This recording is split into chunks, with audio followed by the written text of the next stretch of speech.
welcome to the second ICG 2020's Development Dialogue. We have with us Mr. Suresh Prabhu, India's Sherpa to the G7 and G20. He'll be in conversation with Mr. Dattaraj Salgaonkar, Vice President of ICG, on India's place among the top industrialized countries, insights from G7 and G20. We'll begin this evening's program with an introduction by Mr. Yatin Kakotkar, President of ICG. This will be followed by a Q&A session between Mr. Prabhu and Mr. Salgaonkar. The event will conclude in about 60 minutes. Thank you. Mr. Kakotkar? Good evening and welcome to the International Center Goa and to the second webinar program on the series 2020's Development Dialogue. The topic today is India's place amongst the top industrialized nations, insights from the G7 and the G20. Around the year 1600, China and India were the leading economies of the world. According to Angus Maddison, the late British economic historian, around 1600, China accounted for around 29% of the world GDP, and India accounted for around 22.4% of world GDP. Indeed, China and India were the leading economic countries of the world for a long period, stretching from 180 to 1600 AD. However, the world economic order changed a lot in the next 400 years, mainly on account of the spread of colonialism and the emergence of industrial revolution.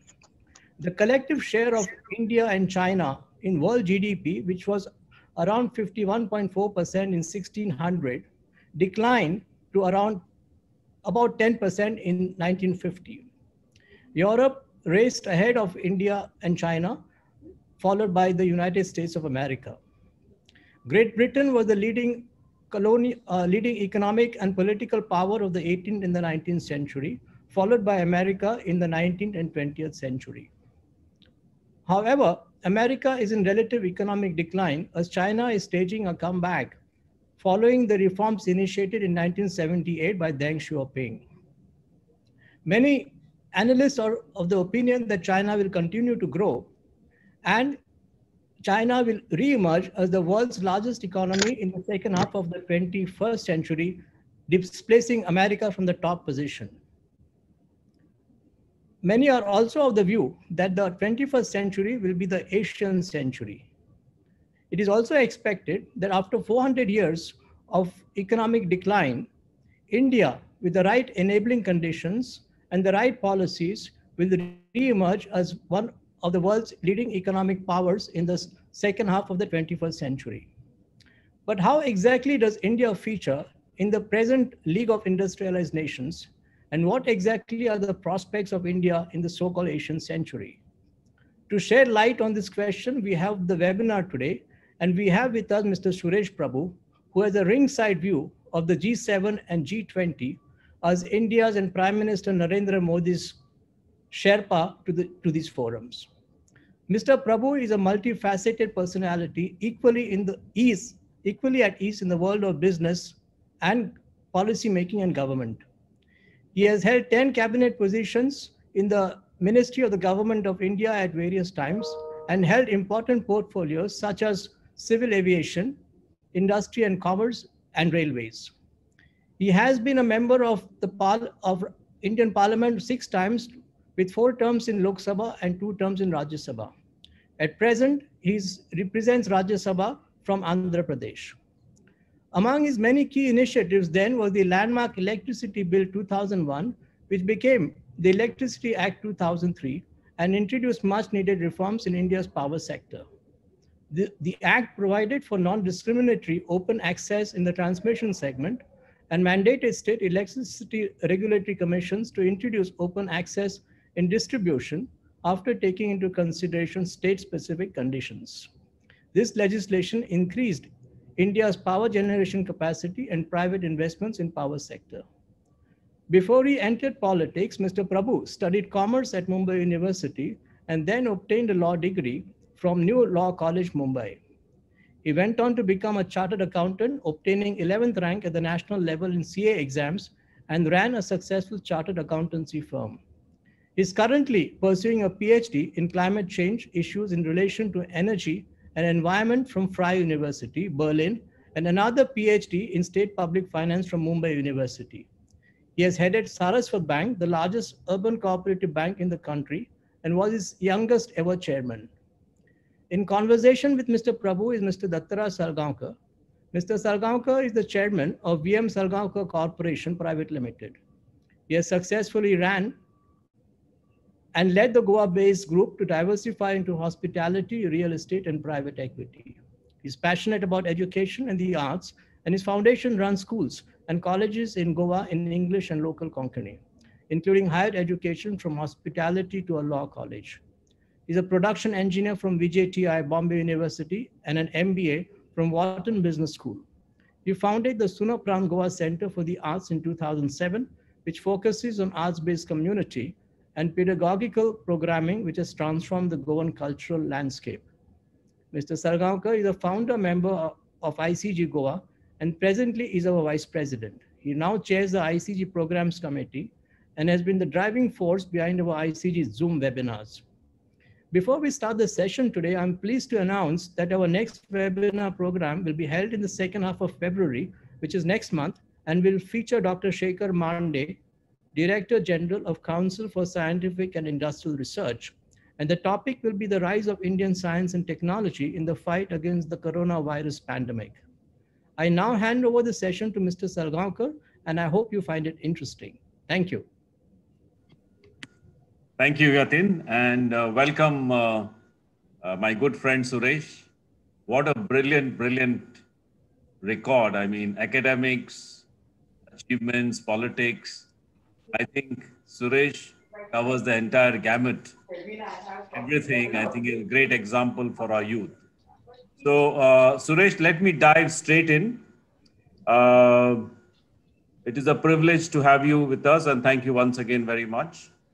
So, where is India today as compared to 15 years ago on the global geopolitical and economic landscape? One is globally and one is within the South Asian context. So firstly, if you permit me, let me thank the International Center of Goa, Mr. Yatin Kakodkar and my good friend Dattaraj Salgaonkar for inviting me. It's a great forum, great institution. And as we always know, the institution is made by the people. And that is how the institution building happens. And that is why you are doing this great stuff together. I really congratulate you. And particularly, the center like this should be housed in Goa is the most appropriate place to do that, because Goa has always been having an international outlook. I come from Konkan, which is just bordering Goa, and I've won 4 Lok Sabha elections from there. But if you look at the outlook of people who have such an international vision integrated into the global communities so much, I think you'll not find such a place, at least in India, as much as you can find in Goa. So International Center in Goa is the right place. So you are hosting a great institution and we are trying to mentor it together. So congratulations for that. And I'm very happy that Mr. Kakodkar, whose mother, and I have in very high regard for her, we work together. And so is my dear friend Dattaraj Salgaonkar, whom I've known him for years as family, as friends, and also as a close friend. And in fact, one of the visit, I don't know whether Dattaraj remembers it, but Raj would, I'm sure, would remember it, was to Portugal, where we had a fantastic time. And I think, and I'm sure, having joined this program today, Dattarajan will be able to get to Portugal again soon. So thank you very much for inviting me. As you asked me a very interesting question, where does India stand today as compared to, say, a few decades ago, 5 decades ago? Geopolitically, geoeconomically. See, one thing is very clear, that India, of course, has always been a very recognized country all over the world for a long time to come. If you go to a little back in the history, when we are the largest economy, obviously, we are always sought after country. And one of the problems with that was, of course, that because we are so strong economically, but we have never equipped ourselves militarily, never created the walls firewall that we needed to create around us. We are always attacked and we are conquered. And the attack came in various forms. In, of course, one for acquiring territory, one part, but more importantly for looting the country's wealth. Also, that as a result of that, is a cultural aggression, and it always happened. But so since then, we have always been there. But after becoming independent, that's the question you're asking me about 50 years, because now India will complete 75 years of independence in the next 2 years' time. Clearly, India became a model of democracy succeeding in this part of the world, where countries became independent with us or around the same time. They could not sustain democratic setup. But democracy succeeded, institutions were built, and I'm glad that you're asking only 50 years, because by then they complete almost more than 20 years of independence. But then there was one challenge, that India was recognized for its past, for its present, for a democratic setup, for institutions, and we had followed by then a non-aligned movement. We were part of non-aligned movement, founders of it. So in a way, the best idea was that we'll keep both the powers at bay. The world was divided into USSR and on one side USA on the other. So we wanted to play a neutral role, rightly so, but had its own implications. So like we didn't want to join one group or the other, we remained like that geopolitically. Geoeconomically, in a way, we tried to adopt the same model. That we said we will have neither a capitalist economy nor a socialist economy. We'll have a mixed economy. I think the same preoccupation of thought which kept us as non-aligned movement globally, we thought we'll use the same model back home economically. And it had a very disastrous consequences. We are growing at 2-3%. At best, sometimes 4 was a good growth. And we had so many challenges. We had to devalue the currency. We had huge implications of that. And there's a poverty which was increasing. So geopolitically, it worked well probably, but geoeconomically, it had its own adverse consequences in our own development. And therefore, from there, you want to compare it with today, I think we have come a long way. Number one, of course, we changed the economic thinking in 1991. That was the first time India decided to get over this confusion of so-called mixed economy. And we had a very unequivocal proclamation of India moving towards an open economy. And the result of that, obviously, was that from 1991 onwards, now today, we are almost $2.9 trillion economy. And if had the COVID not happened, probably would have even crossed probably 3 trillion by now. But we are on track to be a $5 trillion economy. In fact, as a Commerce Industry Minister, I prepared a complete roadmap about how we'll become $5 trillion economy. Also, I prepared another roadmap, a strategy, not roadmap alone, but a complete strategy working together of making each district grow by 3% more than the normal growth rate, wherein there will be a top-down approach, rather than just bottoms-up approach rather than top-down approach. So I said we'll work from bottom as well, while we work on the macro issues at the same time. So geoeconomically today, we are far better than what we are there today. We used to have a per capita income of less than $150 when you're asking the period. And today we are almost more than $2,500, but still not as good as what we should be.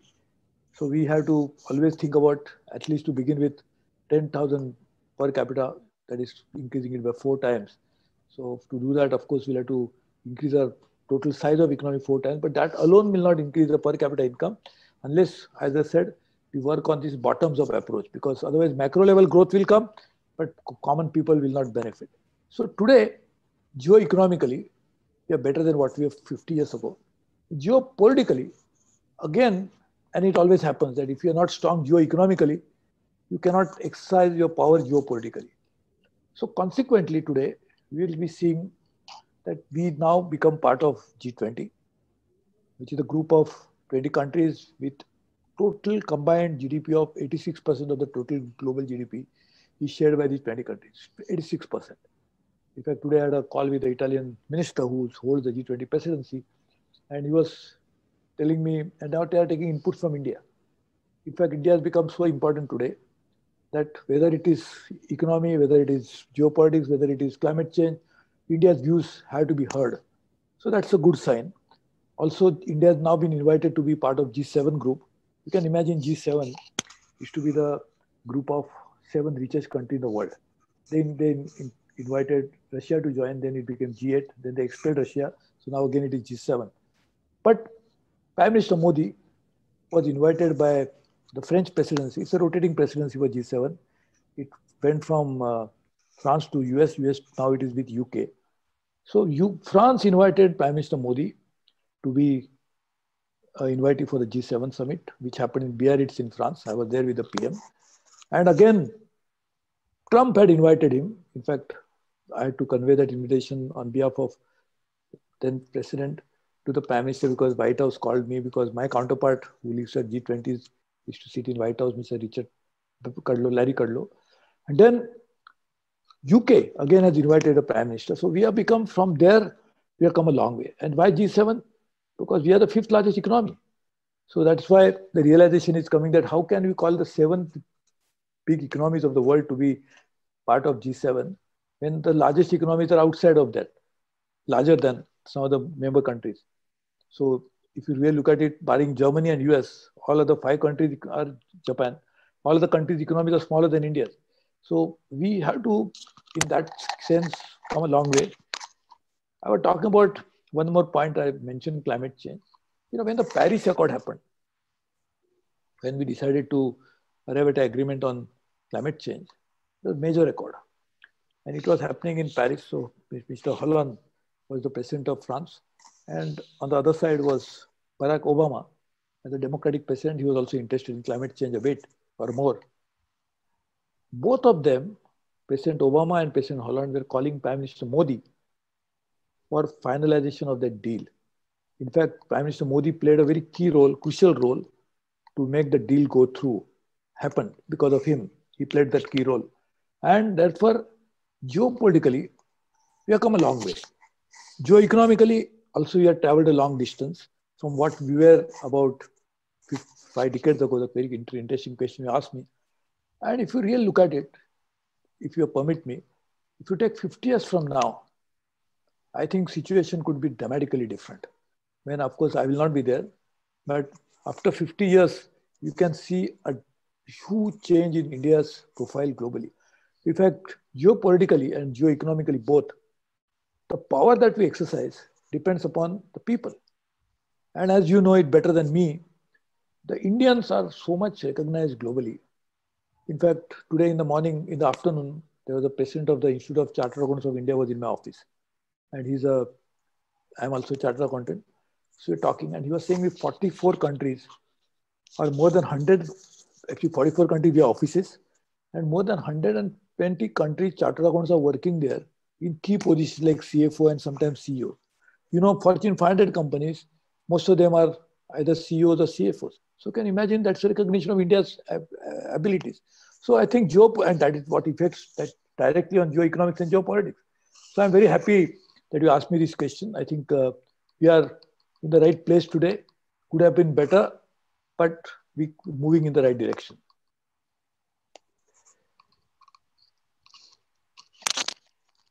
Sorry, I can't hear you. I cannot hear you. I think you are muted. Yeah, sorry.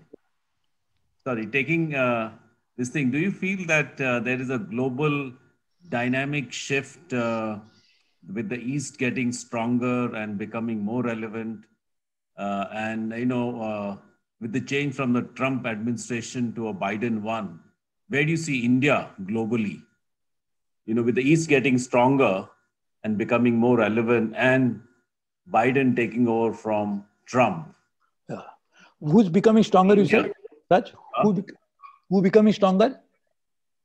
India. Where is India's role? The East becoming like China, Japan, the East. China, Japan. Okay. Oh, you're right. In fact, absolutely right. In fact, now almost all projections point out to one possibility alone. That possibility is that the future growth will happen in Asia. Now, when you talk about Asia, which part of Asia? Because there is a Southeast Asia, there is a Middle Asia, Central Asia, then there is a Far East, and all of South Asia, Southeast Asia, all of them. So I think clearly the growth will happen in India and east of India more than in other parts of the world, for sure. India, and therefore have to have a very clear strategy to engage with the growth centers of tomorrow. We have some good relationship with almost all countries. We have now difficult relations with China, of course.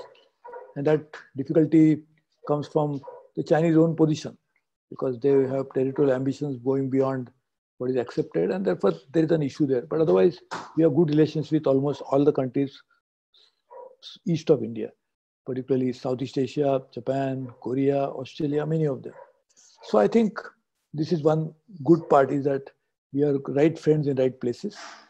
Future growth will come here.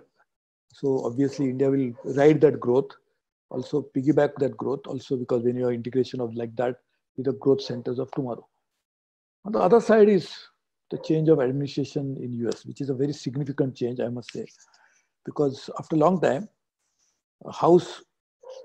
there's a House of Representatives, Democrats always had a majority and they continue to have the majority, though reduced numbers. In Senate, it is now controlled by Democrats, though it is equally divided as 50-50 between Democrats and Republicans, because the Vice President will have the key to write the casting vote, and therefore Congress, both houses of Congress, House of Representatives as well as Senate, will be Democratic controlled, and so is the White House. And mind you, that his victory has been remarkable, because normally you can say that the president, incumbent president, normally wins the re-election. Here, the incumbent president lost, and not only lost, but he lost by a record margin of more than 7 million votes. And he lost in some of the states that he finally lost. We call them battleground states or swing states. Other states which were actually traditionally Republican states, where the Democrat candidate had not won for a long time, and he won those states as well. So it's quite a remarkable victory, because first, the sitting president lost, which is not normally happens. When in few cases in the history it has happened. And secondly, he lost and won the traditionally Republican state, and that's how he won with such a record margin of more than 7 million votes. It's a record itself. So he comes with a mandate. But that's one side of the story. But he comes with a mandate at Parliament, both the House of Parliament at Senate and House of Representatives, and of course he is in the White House.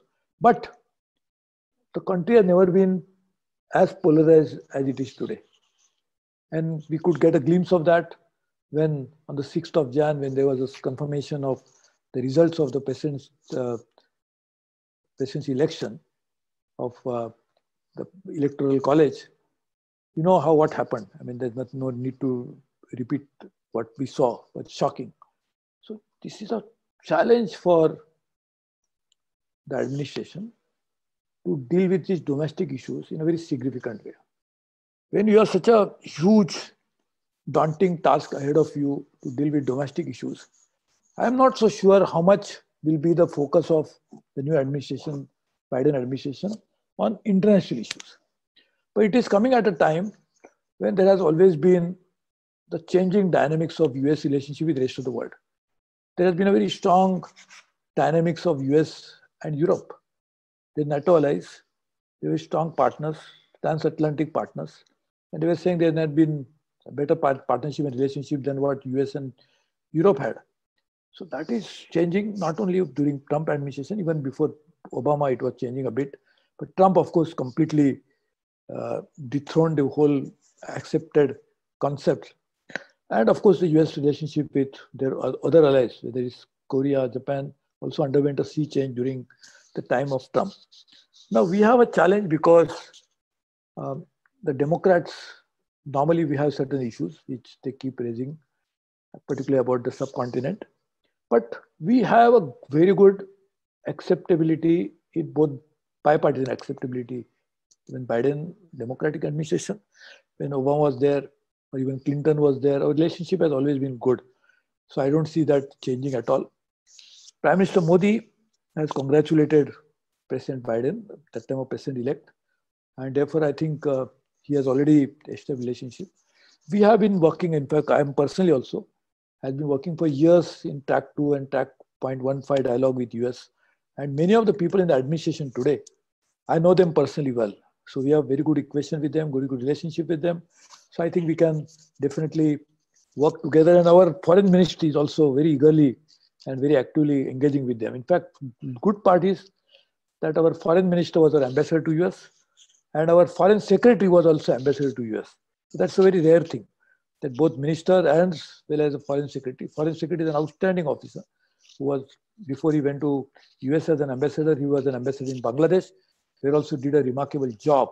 So I think the good part is that we have a understanding at foreign ministry level, which can help us to build bridges with the new administration. So I don't see any adverse impact of change of administration in US on India-US relationship. I don't think so. In fact, at best, it can go forward. In fact, today there is a confirmation in Senate for the new Secretary of State. And quite a few of them, the confirmation has already started, because you know in the US, you cannot be accepted in the administration at senior level unless you are confirmed by the Senate. President can only nominate, but confirmation must happen. During confirmation proceedings, there was a question to the incoming Secretary of State, who is candidate for confirmation. And he clearly said that India is a very important partner for our relationship. Even Biden administration, other persons also said it. So I think India and US relationship should only go in one direction, that's positive, under the new administration. Thank you. There have been talk about G7 expansion and India getting into G7. You mentioned that earlier. And President Trump, the ex-President Trump had supported this. Do you think that President Biden would support India's getting into G7? Or like Boris Johnson said, there would be more members of G7. He wants 10 members. So where do you see India in G7? Yeah. See, actually, as I said, France, then US, the previous two presidency for G7 and now with UK, both had invited India. The US didn't happen. That summit didn't happen. One pandemic and other reason, but so obviously we were not there. But UK has invited us again, and in June it is going to happen. And I'm sure Prime Minister Modi has been invited, and I hope we'll be able to join because of pandemic. By then, hopefully post-vaccination should be in a much better position. They also invited two more, that is Canada and Australia. And that makes sense because, Australia and South Korea. That makes sense. Canada is already G7. It makes sense because as Trump had explained, and Trump had of course included Russia into this, which I don't think UK, I don't know about it, whether UK has invited or not. But Trump's idea was to expand it, including Russia, to be included in this. Now, India's acceptance as a de facto member of the G7 grouping itself shows the growing clout of India on geo-economic and geopolitical field of the world. Because they realize that keeping India out, you are keeping the most important player out. If not the most, one of the most important players out. Therefore, involving India is actually providing legitimacy to the process of G7 in a way. And therefore, I think it's a very good development, the realization of the reality and forward-looking idea. So I think it's a very good thing. Also, I must mention, which is absolutely very important to keep it on record, that is also recognition of Prime Minister Modi's leadership. People globally are accepting Prime Minister Modi as no longer just a leader of a country, but a global leader. And in that context, they think that India's participation at the level of Prime Minister Modi would bring in the new inputs and ability to address global challenges in a much better way. So I think this is again a very important recognition of the leadership of Prime Minister Modi globally. Therefore, I think G7 will be a very good platform for India to interact with global players through this, and will be at the high table of G7 And that will also help us to focus on some of the key challenges India has at global forum and try to address it. I'll give an example. When G20, Prime Minister Modi raised the issue of economic offenders. That has now become global issue. The Prime Minister Modi has been also talking about digital economy as a global good. That again is a very good question to take. So Prime Minister Modi could highlight this because of his leadership role. So I think this is good development. I think this will help India to grow better.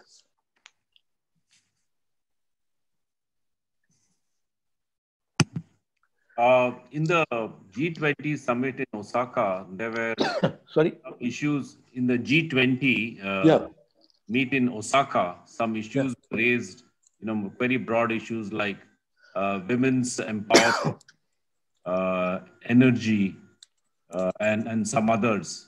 So, typically, wherever there are higher growth economies, the role of women is very important in the workforce. And however, in India, from what one reads, the numbers of women in workforce has declined. So how do we, in India, what is your take on how do we make the whole thing more inclusive for women in India? Because you've been a strong supporter, I know. That's a very good point. Let me explain to you. One is, one level of employment is what we call traditionally as a formal employment, formal sector. And then there's the informal sector. So the employment calculated in formal sector will not necessarily give a correct picture about the involvement of women into economic activities. For example, in India, there is a huge movement of self-help groups. In my own old constituency of Konkan bordering Goa, I started registering self-help groups more than 25 years ago. When people used to laugh at me, he said, he is a central minister trying to do some self-help group, all nonsensical thing. Today, that self-help movement, we are trained almost more than close to 1 lakh women for self-employment in Konkan alone. So that's true for whole of India. There are a large number of self-help groups. Now there is a farmer processing, FPOs are being registered. So women are getting economic activities through this process. So the integration into economic activity happens through this process. Sometimes doesn't get calculated because formal employment is very easy to gauge because registration under Provident Fund, registration under listed companies or other companies, but it doesn't happen through this process. So there's a large number of women who are already involved into this process. I'll give one, but very pertinent point that you are asking me is if all women in India get somehow into formal or informal economic activity, you may not imagine the impact it will have on it. There used to be a lady called Smita. She used to work for Goldman Sachs. And she wrote that famous report called BRIC report, BRSC, because there was no S. South Africa joined much later, but it was Brazil, Russia, India, and China, BRIC. And she had said that it was the first time the BRIC became popular. That word BRIC became popular. So the same lady, she had said that in India, all women, even they get minimum wage changes every year, but if you get minimum wage, India GDP could easily rise by more than 1 or 2 percentage points. That's the potential. Because, it's like women not getting into economic activity, it is like society getting paralyzed. See, half of the population, of course, in India, it's not half, it is less than that. But I'm saying normally, a society has half women, half men, and half women are not economic activities, like paralysis for the society. And therefore, getting women involved into economic activity has to be a priority, which now is happening quite in a rapid way. But again, that understanding of integrating both economic activities at formal and informal level must be captured properly. So you are absolutely right. When this discussion took place in Osaka, I was also there. We had made this point that enrolling more women for economic activity has to be a priority. But the way it happens in different countries and different societies should be properly considered. Like in case of Bangladesh, for example, there's a Grameen Bank, which is very popular. And the Prime Minister of Bangladesh is a woman. Like Goa had a woman chief minister quite many years ago in form of Shashikala ji. So we have a woman prime minister in Bengal, in Bangladesh, and that same prime minister has been spearheading this campaign for women to be involved in all economic activities and many other. The result of that, the Bangladesh is now the middle income country. It used to be one of the poorest country in the world, and it became independent in 1971. Can you imagine the distance they have traveled in terms of emerging as the top economic power, if not power as such, but strong economic growth in the course of this? One of the reasons is the women enrollment. So I think it is a very important point, and we support it very fully. Another issue is about energy, and you have done a lot of work on energy needs and all. So I would like to ask you, what are your specific issues on your wish list to make India better address our energy needs in a sustainable manner? It's a very good question. I think Raj should take up a new professional responsibility of becoming a very good journalist. He's asking me such nice questions. I know Raj in many capacities. His love for cricket, his love as industrialist, his passion for so many other things. I think one of the points you should pursue is this. Thank you very much for this very important question. In fact, if you look at it, over a period of time, there has been something very interesting happening in India. Normally, if you go back a few decades ago, to add one percentage point of GDP, you have to have more than 1 percentage point of energy. It's called energy intensity. Over a period of time, the last few decades, we have changed the energy intensity dramatically. Now it has become less than 1. But there is the other aspect, and that's why I'm answering you both questions, because asking about your sustainability issue. The other aspect to energy is, one is energy intensity for the economy. So if you have to go economically higher, energy consumption will obviously increase. But whether energy consumption is happening at the same rate at which economy is growing, no. Energy consumption as a percentage of the GDP is going down. That's the energy intensity. There's another important aspect. That's the sustainability issue that you're asking me. The carbon intensity is another important thing, because more the energy you use, more the carbon you emit. And that has effect on sustainability. So now the question is carbon intensity also going down? The answer is yes. That means India's not excessive, but extra energy use for firing the GDP is not resulting into more carbon emission. Now, climate change, which is a major issue for the world, and with Biden administration coming, has already appointed Secretary John Kerry as his envoy for climate change. So you can imagine he is elevating the issue quite a bit. Climate change depends upon energy use.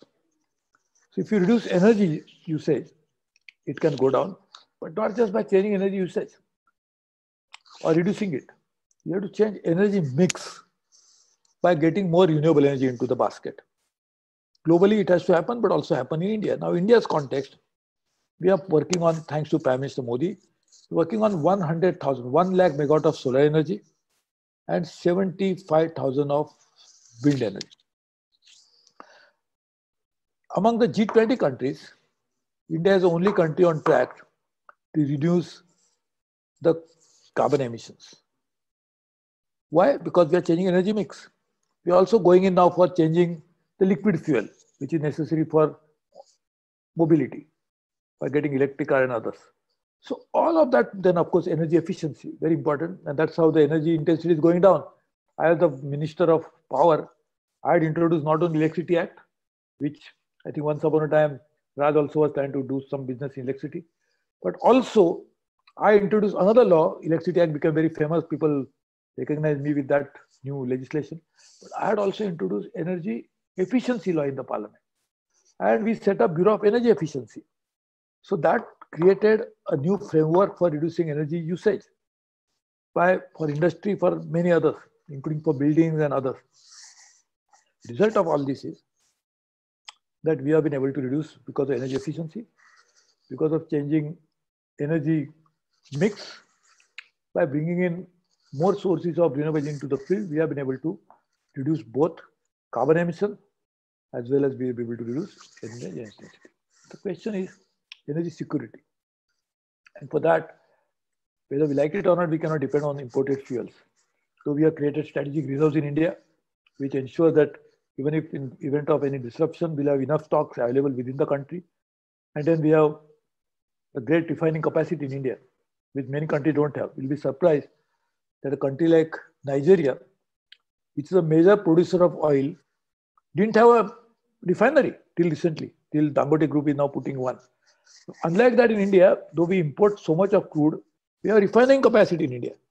In fact, some of the refining capacity in private sector like Reliance is so good that they can even refine the worst of the crude. So this is the kind of capacity we have created within India. So that ensures energy security. But the long-term energy security can be guaranteed only when you generate electricity and use energy for your mobility from the sources available within India. And that is solar or wind or other renewable energy, not just solar and wind alone. There are many other renewable energy platforms possible. So you have to use all that together to arrive at both energy security as well as climate security. And therefore, I think this is a very important point. That's why I'm saying that Raj is asking me a very important question. And I think I'm very happy that I'm coming to this program and such an enlightened discussion. So I was, in fact, I'm glad that I am not speaking, but I'm answering questions. So very happy that you are putting such a pertinent and important pointed question. Thank you very much.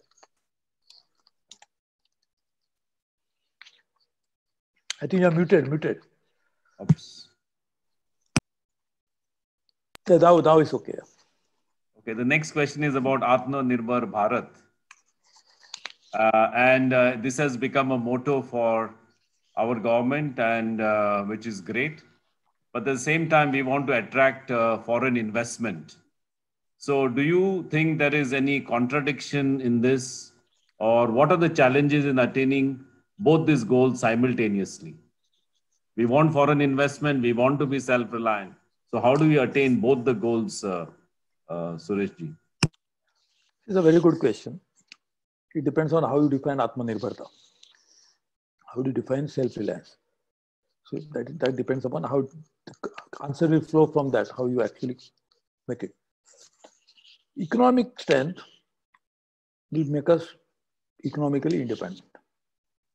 If you become economically stronger, you'll get more and more clout globally. You're starting with your first question of geoeconomics and geopolitics, both will actually fall in place right there. So we must understand what makes us economically strong. What are those policies that you pursue will make us economically strong? Can we be better off without getting investment from outside? Can we be better by not integrating with the global world? Can it make us economically strong? If you think so, it is possible. I will give an example. When I was the Commerce Industry Minister till last year, I used to ask my friends in the exporting community. I said, please tell me, it's a very good idea that India will only export and not import anything. Fantastic idea. That's the only problem with such a great idea is that all countries in the world will say that we'll only export and not import. If all the countries in the world say that we'll export and not import, then what happens? So integrating into the world is very important. And Prime Minister Modi has also clarified this point, that Atmanirbharta does not mean disengaging from the world, but do it in such a way that our domestic business, domestic industry, domestic entrepreneurs will also be able to thrive. Actually, I had answered this question in a way that when I was a Commerce Industry Minister more than 2.5 years ago, or maybe almost close to 3 years ago, I had appointed a task force under chairmanship of Surjit Bhalla, who is now India's Executive Director in International Monetary Fund in Washington, D.C. Prime Minister appointed him. I had made him the chairman. Other members of the committee of the task force was, of course, from the industry was the CI Secretary General Chandrajit Banerjee.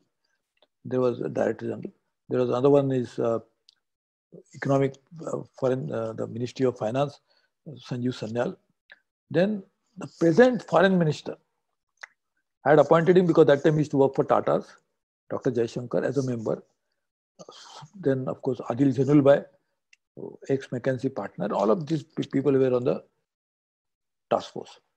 I had asked them to prepare a report at that time, exactly with the point that you're asking me. How does India grow economically faster? What's the step that we need to put in place? And that report was submitted, I processed it also.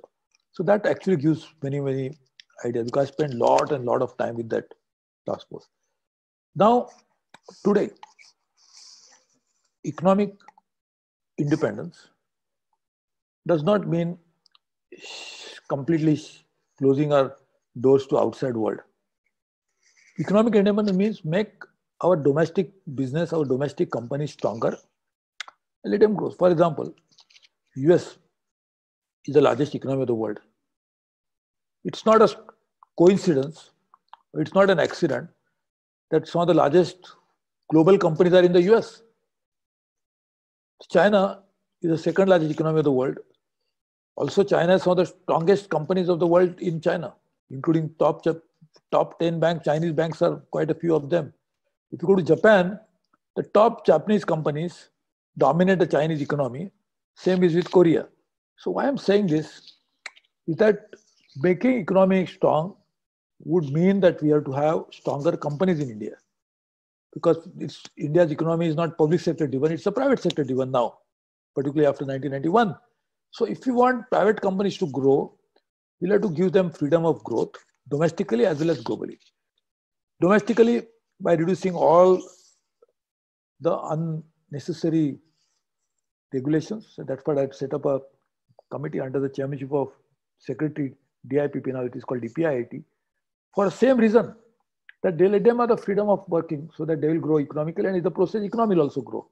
But secondly, even small businesses, small entrepreneurs, they face so many challenges.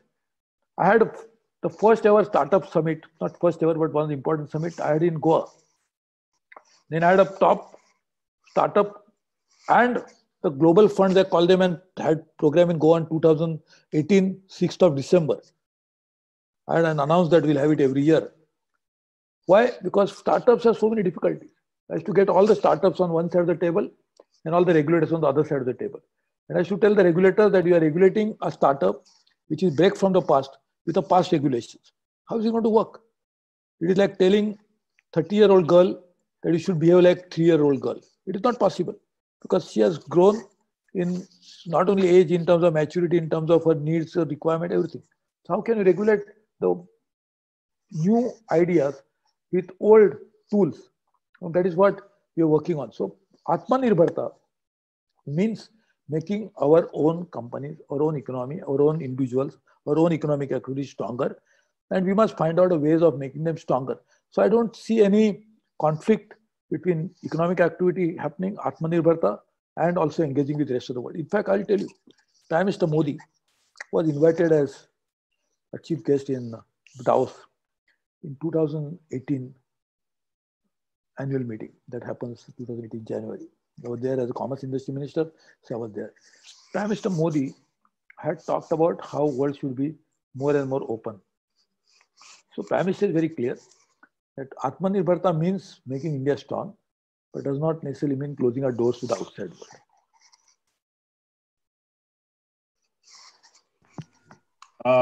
We just have another 10 minutes, so I'm just going to ask you one of the things you have done so much of work on, how is India going to be a $5 trillion economy by 2025? So I think 25, it is not possible because we already had a setback 2020. And I think it will happen, but will be delayed by a few more years, but will happen for sure. In fact, I had prepared a complete roadmap of $5 trillion economy. How will it look like? 20% will come from industry, that is $1 trillion. And I had worked on it with industry players. So they had worked it. Because there is no planning commission anymore. So I donate myself in my own ministry with involvement of people. 60%, another 3 trillion will come from services. Another trillion, for which again, for each of these, as I said, we have made a new industrial policy, which I put in on the website for industry. For services, we have allocated 5,000 crores approved from the cabinet for boosting the service sector. And we had identified 12 champion sectors of services. So it was not just a exercise in air. It was really on the grounded into reality. And third part was agriculture, is another $1 trillion, 20% of the GDP, for which our first ever agriculture export policy was approved by the cabinet, which I had announced on the first day in the office as Commerce Industry Minister. I got it completed, cabinet approved, thanks to Prime Minister. And I had completely which state will export what, from which district of the state will happen, we had worked on. And I think for that, everything is possible, definitely possible. But again, as I said, we must remove this unnecessary regulation, allow the entrepreneurship to grow, because India is entrepreneurially driven. India is not state-run economy. It's an entrepreneurial economy. And if the entrepreneurial economy is not allowed to be entrepreneurial, then we are defeating the very purpose of it. So I think we must focus on reducing unnecessary. I'm not saying what a necessary regulation have to happen, like environment must happen, on human rights, on child labor, on safety, we must have, no doubt about that. But barring that, making and intruding into the affairs of business for no rhyme or reason is not the way to allow entrepreneurship to grow.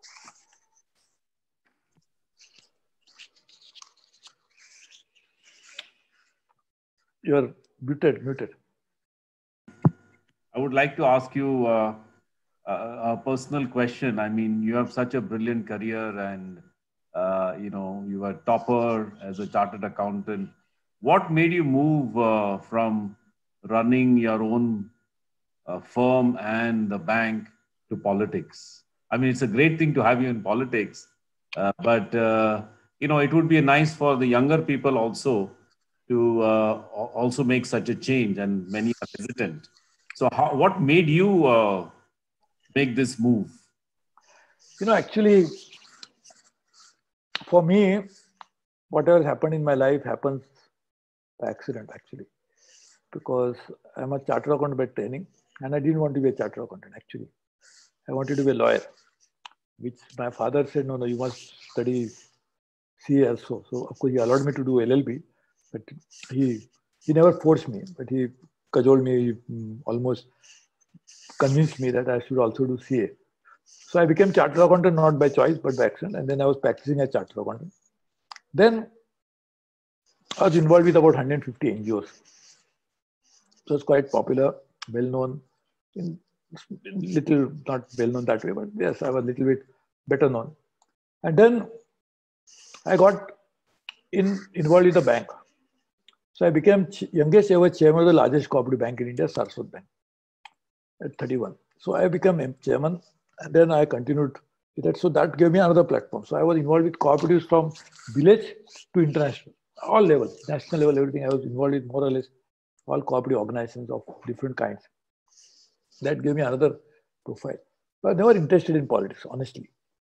And then as another accident happened, my life is full of accidents. So as it happened, I was invited to join politics. The day I joined politics, I was a member of Parliament, Lok Sabha. I won 4 Lok Sabha elections consecutively. Now, of course, I'm in Rajya Sabha. I'll tell you why a little later. But I won 4th Lok Sabha elections. And the day I joined politics, I was a member of Parliament, Lok Sabha. And the day I joined politics, the day I became member of Parliament, I was a cabinet minister straight away in Union Cabinet. I was never in local politics. I was never corporator, never MLA, never any other positions. But I stayed cabinet minister in the central government. And at that time, I was the youngest ever cabinet minister. So the advantage I had was that some divine force was helping me to be in different locations without I being deserving it. So this is something which has happened to me without this. 2014, I didn't contest the Lok Sabha election. Prime Minister made me a minister. Therefore, I had to be in the MP. So how can you become minister? And that by then Lok Sabha elections over because I had not contested the elections, wanted to do politics. But then I became member of parliament from Andhra Pradesh, from Rajya Sabha. So that is from west of India to north of India. And now I am already a member of parliament from Andhra Pradesh, that is south of India. So I represented 3 regions in the country's parliament, 4 Lok Sabha, 1 Haryana, now in Andhra Pradesh. So for me, coming to parliament, I have 10 cabinet positions over a period of last few years, 6 under Atal Bihari Vajpayee ji, 4 under Modi ji. And I've held more or less more important responsibilities even in the parliament. So I've done many committees and others. So it's a very interesting job for me, but I don't take credit for it at all. I'm not, I think sometimes undeserving people also get important positions. So one example of that is me. The luck played, the divine forces helped. That's why I'm there.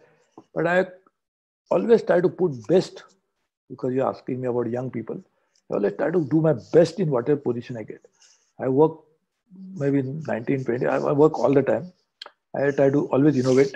I don't try to do the same thing. I try to think changing. For example, every ministry that I handle, I come out with new ideas. Every ministry, completely different than what has ever been pursued in those ministries before me.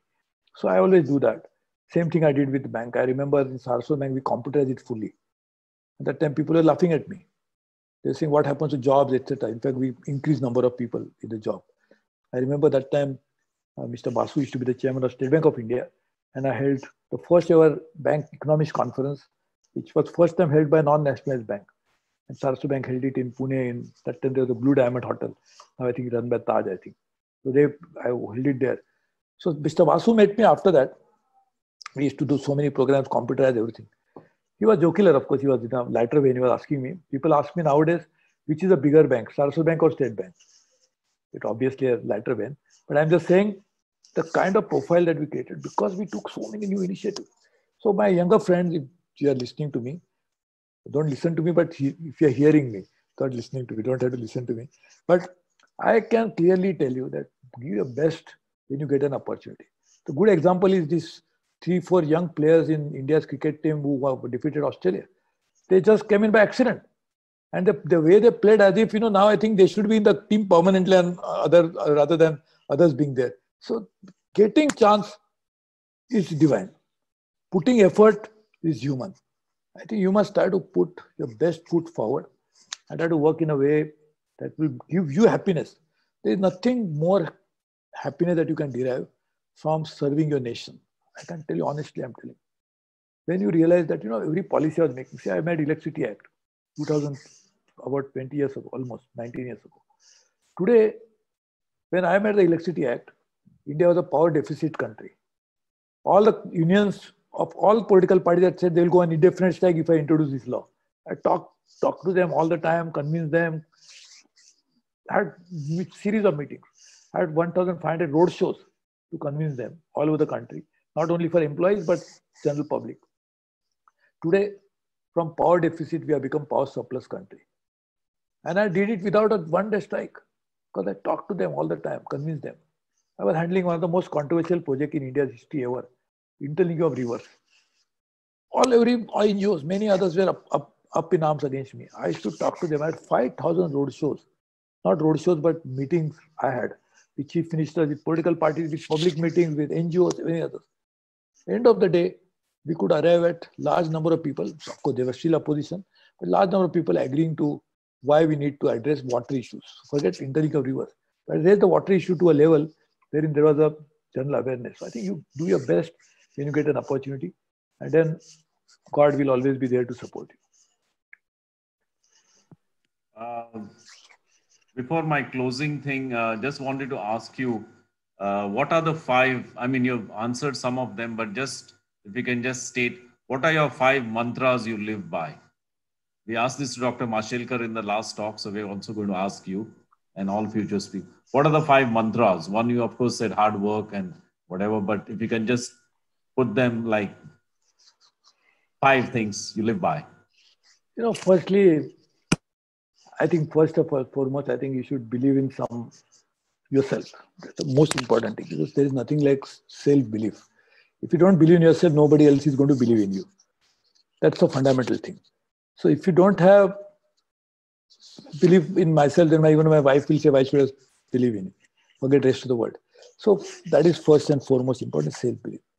Number two is basically you must have some aim, which changes, of course, because nothing like permanently same goal can be there, but you must have something clearly in front of you to understand where you want to go. You know, when you start walking the path, it will realize that, for example, I decide to walk from Mumbai to Goa, for example. Then I can go to Mumbai to Goa from via Pune or via normal Mahad. I can go either of the two. When I go there, then I realize that there is another shortcut from, say, coastal highway, which cannot take me to Goa directly, but to some place near Goa. So all that will happen when you have decided to go to Goa. If I don't have know to where to go, I will never find out shortcuts or even challenges. So the second is that clear goal setting is very important somewhere. It changes, as I clearly see, as age advances, as more experience comes in, more hurdles you encounter, you'll always change it. But that is second most important. Thirdly, I think it has to be a teamwork. So you can never achieve anything without teamwork. You must have a team who helps you to realize the goal, and that comes through goal sharing. If you cannot convince your own people about why you want to set that goal, so that I was talking about self-belief, then goal, and therefore I'm saying the third thing, that if you cannot have a shared goal, see, one of the success, I don't want to embarrass Dattaraj by saying this, but Mr. Dhirubhai Ambani, for example, that's why I'm mentioning only not because to put him in any way. Could he have succeeded if he didn't have his goals shared by shareholders, by his employees? He could never have succeeded. So one of the success of Dhirubhai Ambani is not he had a big dream, but he could also relate that dream to others. That's why he could succeed. Otherwise, just take Gandhiji's example. Could Gandhiji would have succeeded in achieving freedom only by having he had a self-confidence, everything, unless he could share that goal with others. So that is important, teamwork. Fourthly, if you really said, I always said, but if you then work towards that goal, otherwise you can have goal and then you leave it at that, nothing will happen ever. So that is very important, that you must pursue it all the time. And lastly, I think it is very, very important that you must realize that people may, like Raj was saying, I have done this. I have done nothing, honestly speaking. Very, very frankly, I'm telling you.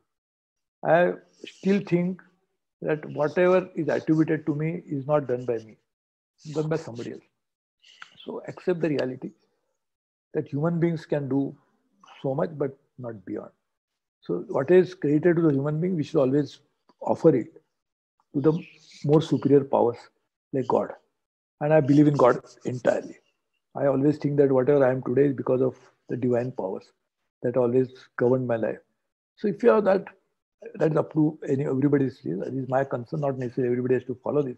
But I personally feel that you have no ability to do anything. You cannot even breathe properly for, if you can say, I can breathe for all my life. Is it possible? All of your life, yes. But can you breathe endlessly? It is not possible. So if you cannot have control on your own breath, that's what, of course, people earlier realized. That's why they came out with techniques for breathing to enhance your quality of life as well as span of life. But therefore, I always feel that you have to offer it to the superior powers and say that I've done my best, forget the rest. Let them do what they want to do. Thank you very much. Well, thank you so much, Suresh. Your humility and simplicity really is astonishing. But thank you so much for sharing your time with us. I know you're an extremely busy man. Thank you so much for sharing your time with us, for your brilliant thoughts and your genius. I mean, it's absolutely been fascinating for me personally, and we are leaving this discussion absolutely inspired and motivated.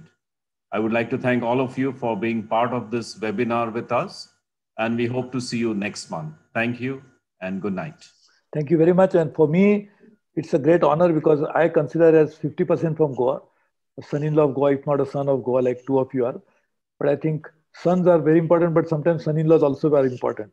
So please accept me as your part of you, and I will work with you. I really look forward to doing that. In fact, I'll be in Goa at the end of the month for some charter program, but I'll come once again. I stayed in the International Center of Goa for some time when I used to teach at Goa Institute of Management.